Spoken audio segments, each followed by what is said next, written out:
Si deviatak a rozmýšľaš, akú strednú školu si vybrať?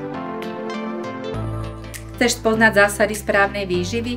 Vedieť, ako pomáhať ľudskému telu výživou? Tak sa určite zastav.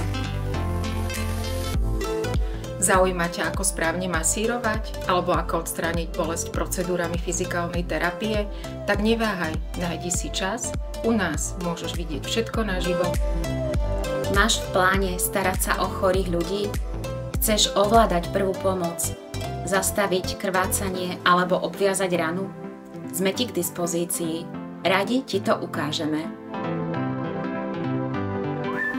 Láka ťa práca v laboratóriu? Chceš vedieť, čo robí zdravotnícky laborant? Ako vyšetriť vzorku krvi, moču, tkaniva? Chceš byť jedným z nás? Tak príď vo štvrtok 7. decembra 2023 k nám a vyskúšaj, aké je to byť stredoškolákom na Strednej zdravotníckej škole v Žiline.